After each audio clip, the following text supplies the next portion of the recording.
এ যুবক, বাংলাদেশের উপরে কিন্তু বড় বড় সিগন্যাল চলছে, সিগন্যাল। বাংলাদেশ অত্যন্ত বিপজ্জনক অবস্থানে আছে।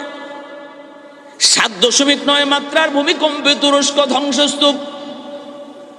বাংলাদেশেও কয়েক বছর আগে ফজরের আগের 7 মাত্রার ভূমিকম্প হয়েছিল, মাত্র কয়েকটা সেকেন্ড, স্থায়িত্ব বেশি ছিল না।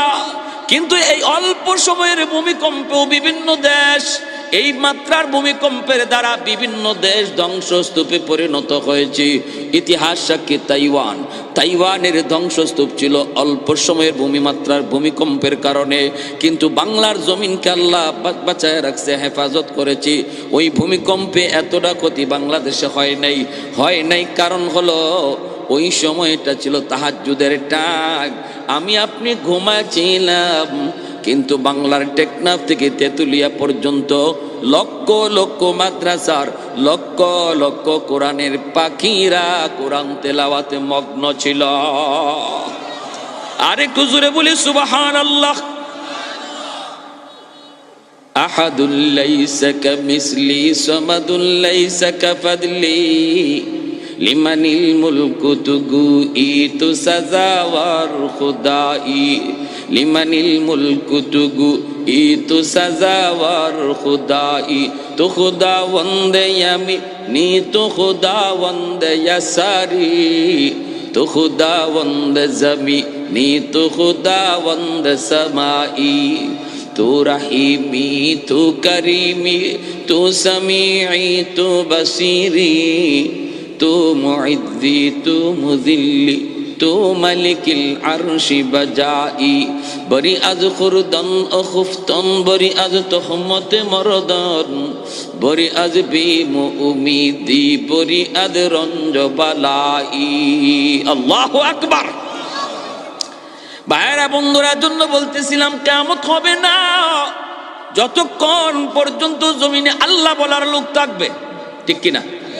আল্লাহ নবী রহমতের নবী বলেন, ভাই জিব্রাইল, আমার ইন্তেকালের পর তুমি কি জমিনে আর আসবা? জিব্রাইল আমিন কই, নবী গো আসবো, কিয়ামতের আগে আমি জমিনে আসবো।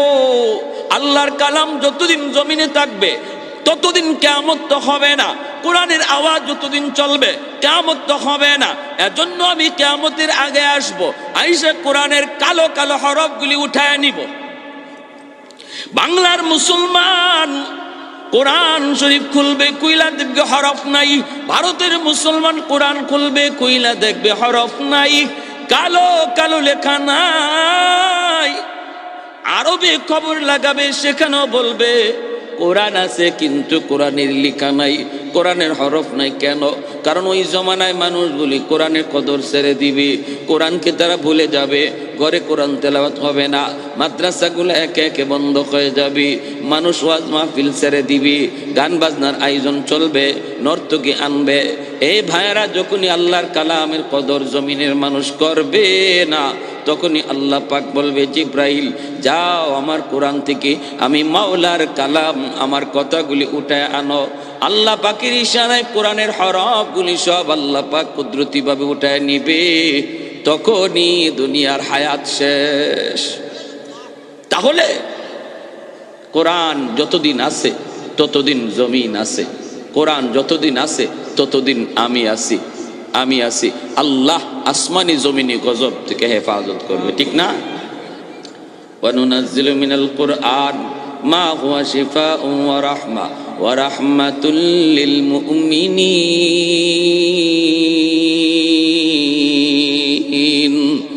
আল্লাহ পাক রব্বুল আলামিন কয়, কোরআন হলো জগতের জন্য রহমত। রহমত যেখানে থাকে সেখানে গজব আসে না, যেখানে গজব থাকে সেখানে রহমত আসে না। গজব আর রহমত একত্রিত হয় না। কোরআন যেখানে থাকে সেখানে রহমত আসে, গজব থাকে না।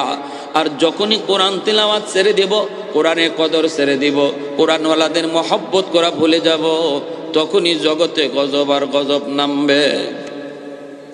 আমার ভাইরা, এরপরে আল্লাহ পাক রব্বুল আলামিন একে একে অল্প কয়েকজন মানুষ দুনিয়াতে থাকবে মুমিন, অল্প কয়েকজন। হাদিস শরীফ আল্লাহ নবী বলেন, তখন আল্লাহ পাক চিন্তা করবেন, এই অল্প কজন মানুষ যারা আমি আল্লাহকে আল্লাহ আল্লাহ করে ডাকতেছে, বিশাল একটা অংশ দুনিয়ার আমি আল্লাহকে বলে গেছে, এই মানুষগুলার জন্য এত বড় আয়োজন রাখার দরকার নাই। ইয়ামেন থেকে একটা বাতাস, আরসালা রিহাম মিনাল ইয়ামান, ইয়ামেন থেকে একটা বাতাস বের হবে, আর ওই বাতাস যে কয়েকজন মুমিন ছিল এদের গায়ে লাগা মাত্রই এরা সব মরে যাবে। এখন আর দুনিয়াতে মুমিন বলতে কেউ নাই, সব কাফির কুফফার। সব কি? কাফির কুফফার। আল্লাহ পাক রব্বুল আলামিন কাফিরদের জন্য জমিন বানাইছে না, আল্লাহ জমিন বানাইছে ইমানদারের জন্য। কয় তাইলে কাফিররে খাওয়ায় কেন? কয় কাফিররে বরযাত্রী বানায় খাওয়ায়, ইমানদারের উসিলায় খাওয়ায়। বিয়া বাড়ির যেমন বরযাত্রী বরের উসিলায় খায়, এই দুনিয়া নামক বিয়ার বাড়িতেও বেঈমান কাফির কুফফার ইমানদারের উসিলায় খায়। এজন্য ইমানদার যতদিন একজনও দুনিয়ায় থাকবে ততদিনও আল্লাহ একজনের উসিলায় কাফির কুফফার রেখা হবে। যেদিন একজন ইমানদারও থাকবে না এদিন আল্লাহ কোনো কাফিররে আর খাওয়াবে না। বর যদি বিয়া বাড়িত না আয়, দামান যদি না আয়, আপনারা বরযাত্রীরা খাওয়াইবেন নি? এক দল এক ফালাইয়া হাজির খাইতো। কনের পক্ষের লোকেরা কয় তোমরা কেডা? কয় আমরা বরযাত্রী। কয় দামান কো? কয় দামান আইছে না। দামানে কয় বিয়া করতো না। কমলগঞ্জের কয়জন এইরকম হৃদয়বান মানুষ আছেন, এরারে পেট ভরাইয়া খাওয়াই দিবে। কইব জারুটা কই আগে লয় খাউরার খাউরা। আল্লাহ রাব্বুল আলামিন যখন একজনও ইমানদার দেখবেন জমিনে নাই, তখন আল্লাহ কইব আও এবার খাইয়া যাওয়া। আল্লাহ খাওয়াইব। বেদিন বেঈমানগুলি ইমানদারের উসিলায় খাইতেছে কিন্তু ফালাইতেছে বেশি, ঠিক না? বিয়া বাড়ি তো দেখবেন বরের উসিলায় দামানদের উসিলায় বরযাত্রী খায় কিন্তু ফালায় বেশি বরযাত্রী। দামান তো রুমাল মুখে দিয়া বসা, এক টুকরা দিলেও আছে না দিলেও আছে, খাওয়াইলেও আছে না খাওয়াইলেও আছে, লড়েও না মাতেও না মুতেও না। আর উতাল ফাতাল তুফান যা আছে সব বরযাত্রীরা কঠায়। লবণ কেল লাগি কম হইল, তেল কেল লাগি বেশি হইল, জাল কেল লাগে বেশি হইল, দুই একটা বর্তন ইবাই হিবাই উড়াইয়া ভাঙ্গে দামান দে না বরযাত্রীরা। হ্যাঁ, আপনাদের এলাকায় আছে। এরপরে দেখবেন আমার এক দোস্ত আমার কইতাম একটা ইচ্ছা কইতাম নি, মনে পড়ছে কইব। আমার দোস্ত আমার বিয়াত গেছে, দিয়ে কয় দোস্ত খাইতে বসলাম, তোমার বিয়াত গেলাম, আমারে খানা দিব, ভালো কথা, চামচ দিয়ে গুজ দে। আমি কই চামচ দিয়ে গুজ দিত না তো কেমনে দিত? কই তুমি যে কিতা মাতো। আমি কইলাম তো এরপরে খেতেছে কইলা? কই এরপরে দিলাম একটা ঠাডে একটা দমক। চিনো আমারে? আমারে চিনো? আপনি কেটা? ওই যে রুমাল মুখে দিয়ে বয়ে রইছে, এই তোমার কিতা? ওই নেই নখন ওই শুন না, তাই না আমার দুলাভাই ওইবা। কয় তোমার দুলাভাইয়ের ক্লোজ ফ্রেন্ড আমি, ক্লোজ, এক বিছনাত ঘুমাই, আর তুমি আমার চামচ দিয়ে গুজ দিবার আইছো। কয় কেমনে দিতাম? কয় চামচ হরাও, বাটি ডাইলা দেও, অতাও বুঝো না নি। তা আমি কইলাম দোস্ত এরপরে? কয় দিছে বাটি ডাইলা। আমি কই খাইছো নি? কয় খাইছি। আমি আমার কয় দোস্ত কিন্তু তোমার পাশে আমার কষ্ট লাগছে, তোমারে কোনটা দেয় না। আমি বললাম তোমাকে, বললো আমার খুব কষ্ট লাগছে, আমি খাই আর তোমার পাশে চাই। আমি খুব তোমার তো কষ্ট লাগছে কিন্তু আমার তো কষ্ট লাগছে না, আমি ভিতরে ভিতরে খালি হাসি।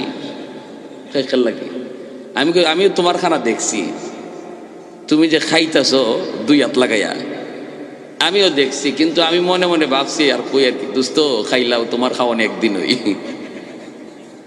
তোমার খাওয়ান একদিন হই, কিন্তু আমার খাওয়ান আজকে থেকে এই বাড়ির শুরু হইব আর শেষ নাই। মুরগা যেটা কক কক কয় এটাও আমার পেটে দেব, যেটা চিউ চিউ চিউ চিউ কইতেছে এটাও আমার লাগি হই। এটা কেন বরযাত্রী হলদের কোনো আসেনি? এরা কপালও আছে নাই? এমনি আমি বললাম যে ঠিক আছে দোস্ত, এরপরে আমি কি করলাম, আমি এই জন্য আমি মনে করি কষ্ট নেই, আমি কোনো কষ্ট পাইছি না। কারণ ইমানদার মুমিনের জন্য আল্লাহ পাক রব্বুল আলামিন এই দুনিয়াটারে বিয়াবাড়ি বানায় পাঠাইছে। আর বেদিন বেঈমান কাফির কুফাররে কইছে তোরা বরযাত্রী, ইমানদার হলো দামান। আর এটা হইলো বিয়ার একদিন। এই একদিন নামক দুনিয়ার হায়াতে বেদিন বেঈমানগুলি তোদের মন যা চায় তোরা খাইয়ালা, আর এরপরে তোদের খানা তোদের কপালে নাই। আর আমাদেরকে বলছে তোমরা দামানদের মতো রুমাল মুখে দিয়ে কম খাও, আজকে একদিন তোমাদের খাওয়ার দিন না। আজ তোমরা আইসো মালিকের সাথে সম্পর্ক তৈরি করার জন্য। এই বাড়ির মালিকের সাথে সম্পর্ক তৈরি হয়ে যাবে, এরপরে তোমার খানা শুরু হবে আর শেষ নাই, সেটা হবে জান্নাতের খানা। আর একটু জোরে কোন সুবহানাল্লাহ। এজন্য আমার ভাইয়েরা বন্ধুরা, যুবক, বেদিন বেঈমান কাফির কুফার এরা হলো এই দুনিয়াতে ইমানদার মুমিনের জন্য এরা হলো বরযাত্রী, ইমানদার হলো বর দামান। একদিন আল্লাহ পাক রব্বুল আলামিন যখন দুনিয়াতে একজন ইমানদারও থাকবে না, একজন দামানও থাকবে না, অর্থাৎ দামান যখন থাকবে না আল্লাহ দুনিয়া রাখবে না। ইসরাফিল আলাইহিস সালামকে আল্লাহ বলবে সিংহায় ফু দাও। ইসরাফিল আলাইহিস সালাম সিংহায় ফু দিয়ে দিবেন। আল্লাহ পাক রব্বুল আলামিন পবিত্র কোরআনের বিভিন্ন জায়গায় এই বিষয়ে তিনি বলেছেন, ইদা ওয়াকাতিল ওয়াকিআ লাইসা লিওয়াকাতিহা কাযিবা। আল্লাহ বলেন যেদিন ঘটনা ঘটবে সেদিন এমন এক ঘটনা, এমন এক ঘন্টা, এমন এক আওয়াজ বাজবে যেই আওয়াজ এটা মিথ্যা নয়, এটা এমন এক আওয়াজ উপরের মানুষকে নিচে নামাবে, নিচের মানুষকে উপরে তুলবে। ভাইয়েরা বন্ধুরা, এমন এক আওয়াজ, এমন এক আওয়াজ, ঘন্টা বলা হয় এমন এক ঘন্টা যেই তাফসীরের কিতাবের ভিতরে মিসাল দিয়েছেন, ঘরের ভিতরে আমি আপনি যদি খানার মধ্যে থাকি আর ওই অবস্থায় দরজায় যদি কেউ ঘন্টা বাজায়, একজন মানুষ যেমন আওয়াজটা পাওয়া মাত্রই, কলিং বেলের আওয়াজটা পাওয়া মাত্রই তার খানা বন্ধ হয়ে যায়, মুহূর্তের জন্য খানা যেখানে হাত ছিল ওখানেই থেকে যায়। কে দরজার সামনে আওয়াজ করলো, কে দরজায় নক করলো, ঠিক তেমনি ভাবে আল্লাহ পাক রব্বুল আলামিন বুঝাইতে চান, আমার ইসরাফিল যেদিন সিংহায় ফু দিবে ওই দিন দুনিয়ার প্রতিটা মানুষ যার যার কাজ বন্ধ হয়ে যাবে, যে যেখানে আছে সেখানে দাঁড়ায় যাবে। ঘর থেকে বের হয়েছে, মা সন্তানকে নিয়ে স্কুলে যাবে, মাদ্রাসায় যাবে, এক পা ভিতরে এক পা বাহিরে, ওই অবস্থায় মার পাটা থেমে যাবে। চিরুনি দিয়া কেউ মাথা আশ্রাইতেছে, আল্লাহর গোলাম চিরুনিটা এখনো চুলে শেষ প্রান্তে যায় নাই, মাত্র শুরু কইরা মাঝামাঝি গেছে, ওখানেই তার চিরুনিটা আটকে যাবে। আয়নার সামনে দাঁড়ায় চেহারা দেখতেছে, আর চেহারা ওখানেই তার আটকে থাকবে। এমন একটা আওয়াজ, এমন একটা আওয়াজ, ভাইরা বন্ধুরা, আওয়াজের পরিধি বাড়তে থাকবে। জমিনে কম্পন শুরু হবে, ভূমিকম্প শুরু হবে। এমন এক ভূমিকম্প, 7.9 মাত্রার ভূমিকম্পে যদি তুরস্ক ধ্বংসস্তূপে পরিণত হয়ে যায়, ইসরাফিল আলাইহিস সালামের সিংহার ফুতে ওই দিন 7 মাত্রার ভূমিকম্প না, 100 মাত্রার ভূমিকম্প হবে। 100 মাত্রার ভূমিকম্প যদি জমিনে আল্লাহ ঘটায় দেয় রে গোলাপ, তাহলে বলো জমিনের কি হালত হবে? মাত্র 7 মাত্রার ভূমিকম্প আর 8 মাত্রার ভূমিকম্পে যদি এই হালত হয়, 100 মাত্রার ভূমিকম্প যেদিন কিয়ামতের দিন ঘটবে ওই দিন দুনিয়ার হালতটা কি হবে? জোরে কোন সুবহানাল্লাহ। ইয়া আইয়ুহান নাসু তাকু রাব্বাকুম ইন্না জালজালাতাস সাআতি শাইউন আযীম। ওই ভূমিকম্পটারে, ওই ঝাঁকুনিটাকে আল্লাহ পাক আজিম বলেছেন। আল্লাহ পাক সব জিনিসে আজিম বলে না। আল্লাহ যেখানে আজিম বলেন, বড় বড় যেখানে বলেন, সেটা কত বড়, আল্লাহ কত বড়।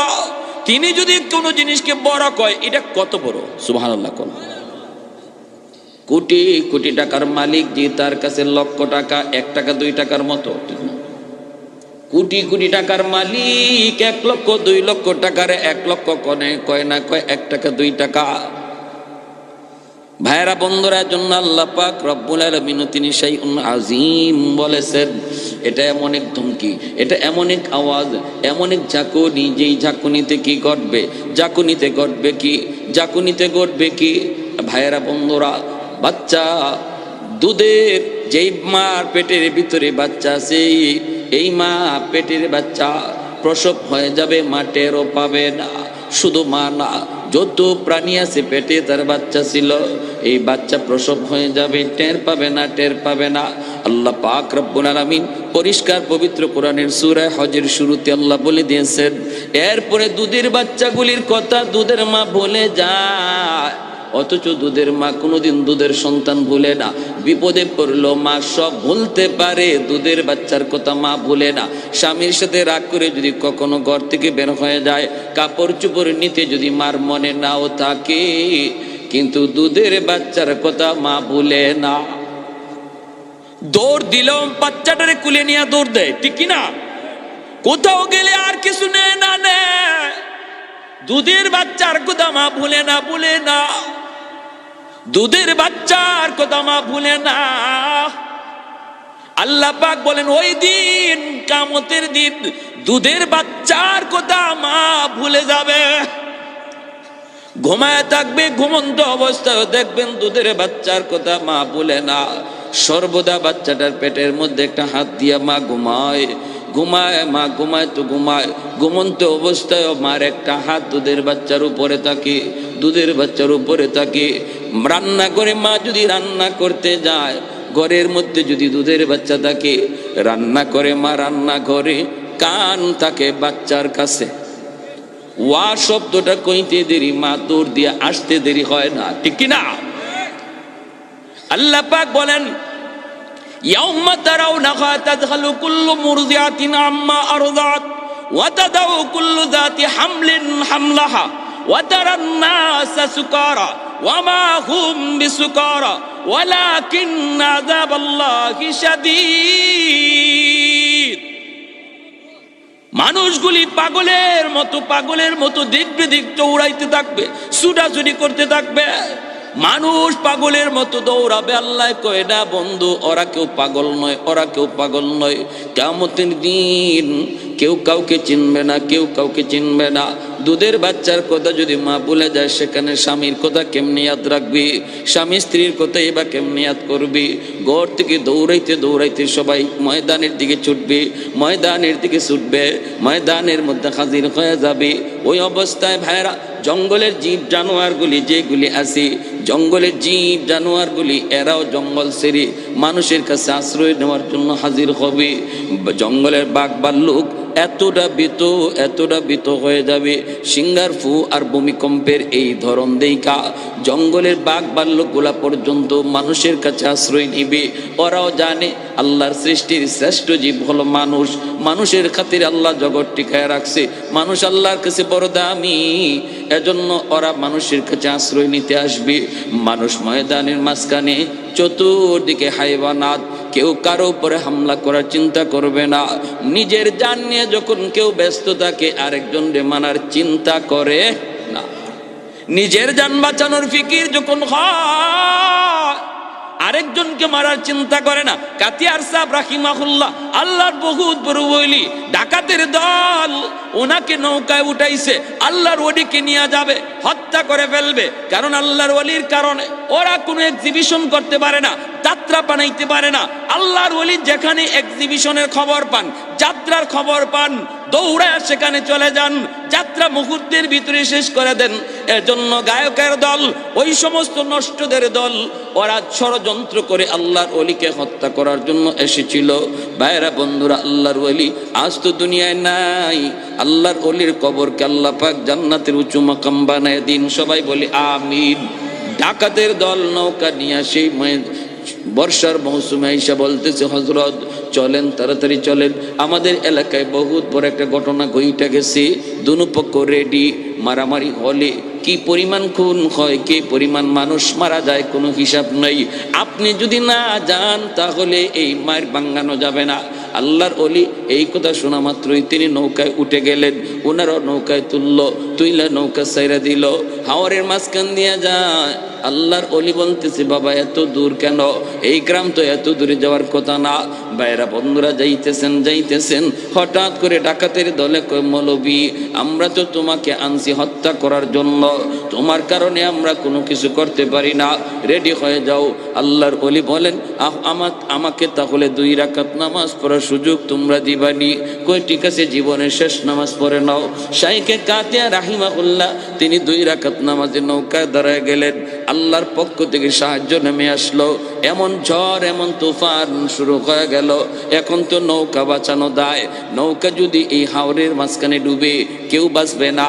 আল্লাহর ওলিকে ওরা মারতে আনছে ডাকাতের দল, তারা চিন্তা করে এখন মৌলবীরে মারবো পরে, আগে তো নিজের জান বাঁচাইতে হবে, ঠিক না?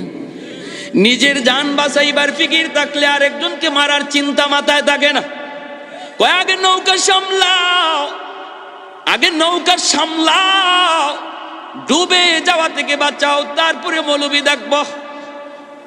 নৌকা সামলানোর কাজে ব্যস্ত, আর আল্লাহর সাহায্য এমন নামলো অল্প সময়ের ভিতরে হাওরের মাঝখান থেকে নৌকা কেমন করে জানি সুনামগঞ্জ পুলিশের থানার ঘাটে দেয়া লাগলো।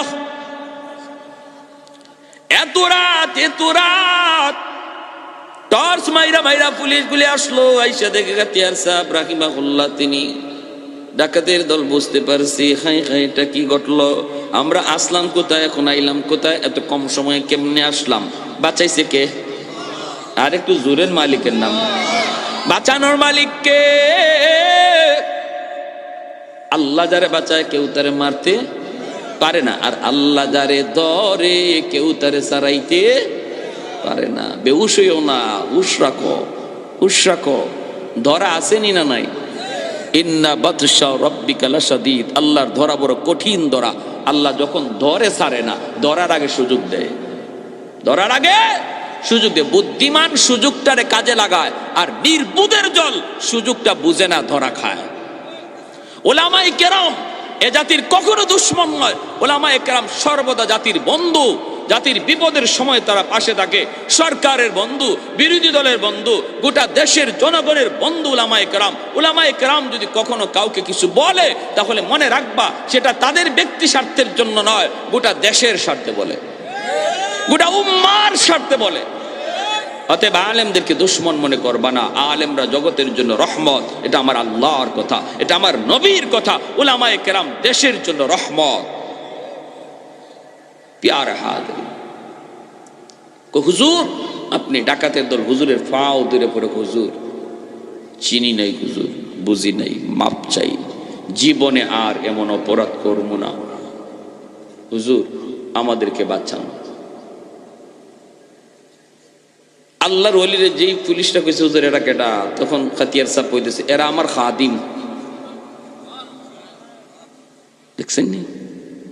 আর আমরা হইলে কইতাম জিজ্ঞাস নিবে এটা দৌড় তাড়াতাড়ি, দৌড়।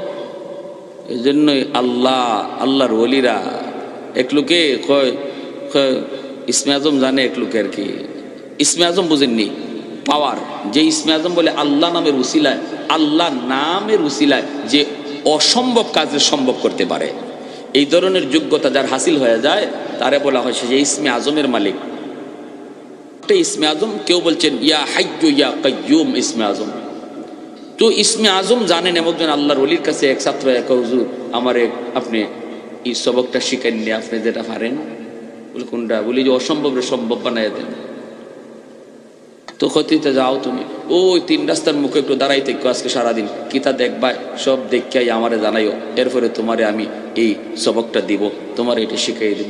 এইখানে দাঁড়ায় দেখে এক লোক, বুড়া লোক, এরকম ভাবে একটা বোঝা লই আইতেছে।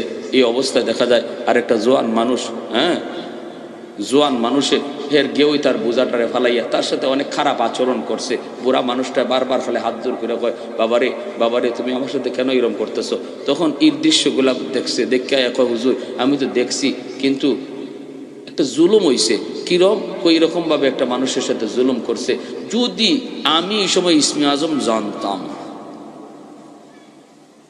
যে একটা জুলুম করছে, এর কই না যে ভালাইলাম না। এমনি আল্লাহর ওলি কয়, তোমার তো দেখকে অত জুস উঠতে গেছি গা, তুমি এর মাইরে ফেলাইতা। কিন্তু যে বুড়া মানুষটার সাথে এ খারাপ আচরণটা করছে আর ইনি হাত দূর করে মাফ চাইতেছে, ওই বুড়া মানুষটা হইল আমার ইসমে আজমের উস্তাদ। বুঝুননি আপনারা কোনটা?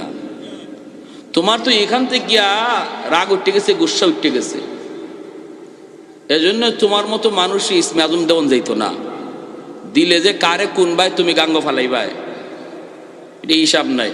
কিন্তু যেই মানুষটা কষ্ট পাইছে, ইনি ইসমে আজমের উস্তাদ আমার, উনি যদি খালি একটু আল্লাহর কাছে চাইতো আর একটু ইশারা দিত, তো এ দুলিশাত হয়ে যেত। কিন্তু এরপরে ইনি এই অস্ত্রটা ব্যবহার করে না, হজম করছে। যার ইসমে আজম হজম করার ক্ষমতা আছে, আল্লাহ তারই এটা দেয়। বুঝে আসছে? এজন্য কাতিয়ার সাহেব রাহিমাহুল্লাহকে এর আমার খাদিম। এই তিনজন মানুষ সারা জীবন হুজুর যতদিন জীবিত ছিলেন হুজুরের খাদেম হয়েছিল, কিন্তু এরা কারা কেউ জানতো না। হুজুর ইন্তেকালের পরে এই ঘটনা এরাই প্রকাশ করছে। প্যারে হাজিরিন, এজন্য বলতেছিলাম, যার মরার নিজেরই মরার চিন্তা, সে আরেকজনকে মারবো কেমনে? বাঘ বাল্লুকগুলা মানুষকে এইভাবে বের দিয়ে বসা থাকবে কিয়ামতের দিন সমতল মাঠের মধ্যে। যেই বাঘে মানুষ দেখলে কলিজা খায়, রক্ত খায়, এই বাঘ এই সময় বেবুতাল্লাহ খান বয়ে রয়েছে আর আল্লাহর কাছে কিছু, আল্লাহ বাঁচাও বাঁচাও বাঁচাও। মানুষও মাঝখানে আর সমস্ত হাইওয়ানাত গুলা চতুর্দিকে, কেউ কারো উপরে হামলা করার কোনো চিন্তা নাই, একটাই কথা শুধু।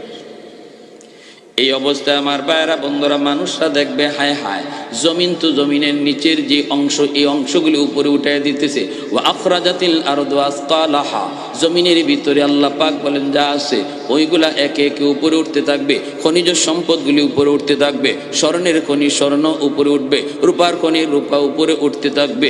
এইভাবে জমিনের নিচের সম্পদগুলি উপরে উঠতে থাকবে। মানুষগুলি জিজ্ঞেস করবে, রে জমিন তোর কি হলো? কেন তুমি এমন করো? কেন তুমি এমন করো? জমিনের জবান আল্লাহ খুলে দিবে। জোরে বলি সুবহানাল্লাহ, আরেকটু জোরে বলি সুবহানাল্লাহ। وقال الأرض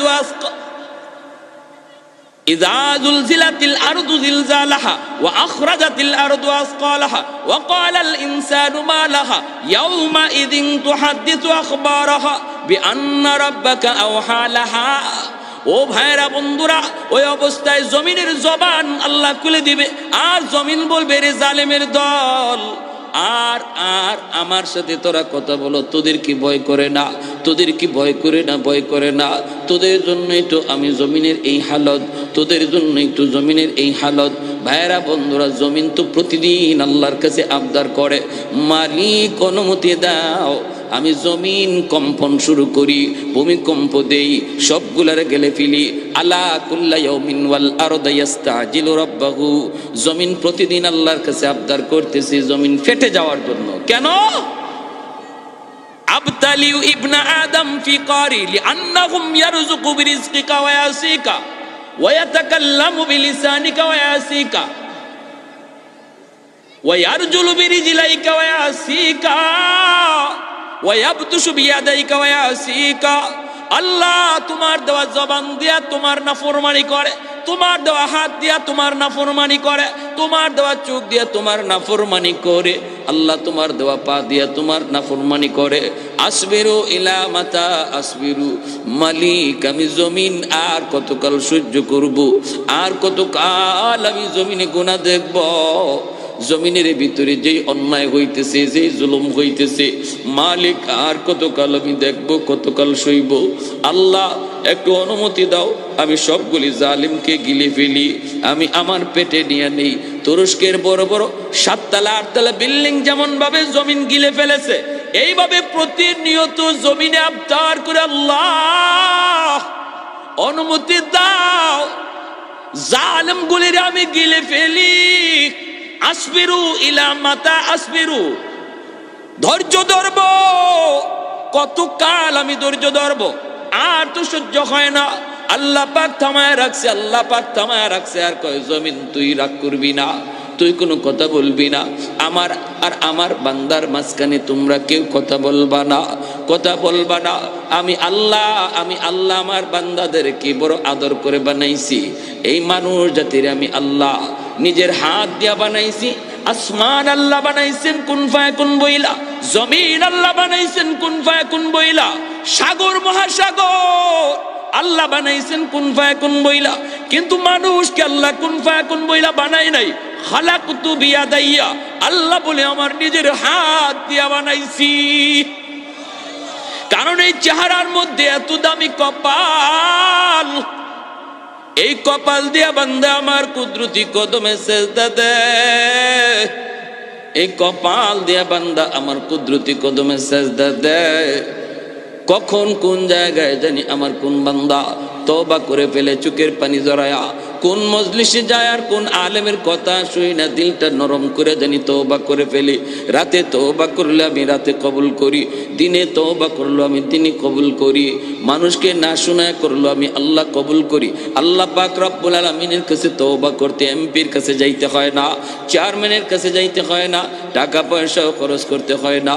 এখানে বসে বসে দিলে দিলে যদি আমরা কেউ কই মালিক যা অন্যায় করেছি আর করবো না, আল্লাহ আর গুনাহ করবো না, আমার মনের কথা কেউ শুনে নাই, কেউ শুনে নাই, কিন্তু মনের কথা শুনেছেন কে? মুহূর্তের ভিতরে আল্লাহ পাক আমার নাম গুনাহগারের তালিকা থেকে কাইটা আল্লাহর ওলির খাতায় নাম লিখে দেয়। তওবাকারী তওবা করার সাথে সাথে আল্লাহর ওলি হয়ে যায়, আল্লাহর ওলি, কারণ তার পিছনে কোনো গুনাহ থাকে না। আত্তাইবু মিনাজ যামবি কামান লা যামবা লা, কোনো গুনাহ তার পিছনে থাকে না, কোনো গুনাহ থাকে না। ফাউলাইকা ইউবাদদিলুল্লাহু সাইয়্যাতিহিম হাসানাত, আল্লাহ বলে তওবাকারীর তওবা কবুল কইরা আমি আল্লাহ তার পিছনের সব গুনাহকে নেকি দ্বারা বদলায়া দেই।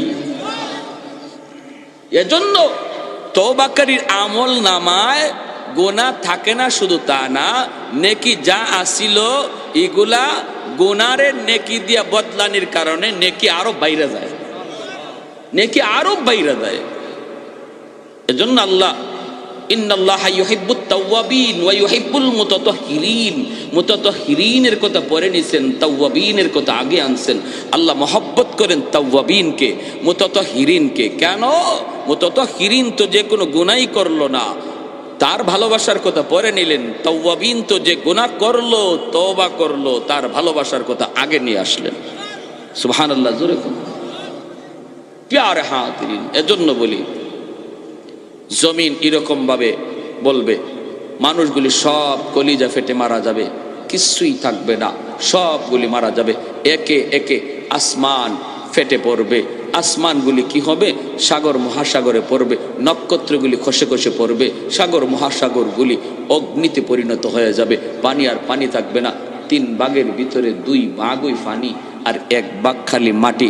বুঝেন, আমরা পানির উপরে ভাসতেছি দুনিয়াটা, আর চতুর্দিকে খালি পানি, 2 ভাগই পানি। এই অবস্থায় পানির মধ্যে নক্ষত্রগুলা খসে খসে পড়বে, আর সাথে সাথে সাগরের পানি আগুন হয়ে যাবে। সুবহানাল্লাহ। এরপরে আল্লাহ পাক রব্বুল আলামিন সব শেষ করার পর আসমান ভেঙে যাবে, দ্বিতীয় আকাশ তৃতীয় আকাশ ভাঙবে, ফেরেশতাদেরকেও বলবে, জিব মালাকুল মউত আজরাইলকে, ফেরেশতাদের জান কবজ করো, ফেরেশতারাও শেষ। এরপর আল্লাহকে বলবে, আজরাইল কে আছে? আর আল্লাহ তোমার সম্মানিত 4 জন ফেরেশতা ছাড়া কেউ নাই, জিব্রাইল, মিকাইল, ইসরাফিল, আমি আজরাইল। আল্লাহ পাক বলে, রে আজরাইল, তুমি ওই 3 জনের জানও কবজ করে ফেলো। আজরাইল আলাইহিস সালাম জিব্রাইল, মিকাইল, ইসরাফিলের জানও কবজ করে ফেলবেন। এরপর আল্লাহ কইব, আজরাইল আর কে বাকি আছে কও। মালাকুল মউত আজরাইল তখন কই, মালিক, নিচে তোমার গোলাম আজরাইল, উপরে তুমি মালিক, আর কেউ নাই। আল্লাহ বলবে, আজরাইল নিজের জানটাও নিজে নিয়ে নাও। আল্লাহ নবী রহমতের নবী কয় আজরাইল তার নিজের জানটা কবজ করার সময় এমন জোরে একটা চিৎকার দিবে, জান কবজের কষ্টের সময় আজরাইল আলাইহিস সালাম এমন একটা চিৎকার দিবে, নবী বলেন উম্মতের দল তখন যদি দুনিয়ার মানুষ জীবিত থাকতো আজরাইলের চিৎকার শুনে কলিজা ফাইটা সব মইরা যাইত। এরপরে আর কেউ নাই, কেউ নাই। আল্লাহ পাক ঘোষণা দিবেন আইনাল মুলুক আইনাল জাব্বারুন আইনাল মুতাকাব্বিরুন। এ অহংকারীর দল, এ বড় বড় রাজা বাদশার দল, কোথায় তোরা? একটু দাঁড়া। লিমানিল মুলকুল ইয়াউম, আজকের দিনে রাজত্ব কর। আওয়াজ নাই, আওয়াজ নাই, কেউ কোনো আওয়াজ দেয় না, দেওয়ার তো কথাও না, কেউ তো নাই, শুধুমাত্র আল্লাহ। বলো আজকের দিনে রাজত্ব কর। আল্লাহ নিজেই বলবেন লিল্লাহিল ওয়াহিদিল কাহ্হার, আজকের দিনের ক্ষমতা একমাত্র আমি আল্লাহর, একমাত্র আমি আল্লাহর। ভাইরা বন্ধুরা, আল্লাহ পাক রব্বুল আলামিন এরপরে ভাইরা ইসরাফিল আলাইহিস সালামকে আবার সিংহায় ফু দেওয়াইয়া আবার পৃথিবীর মানুষকে তোলার জন্য আদেশ দিবেন। কোন কোন তাফসীরের কিতাবে লিখছেন 40 বছর পর।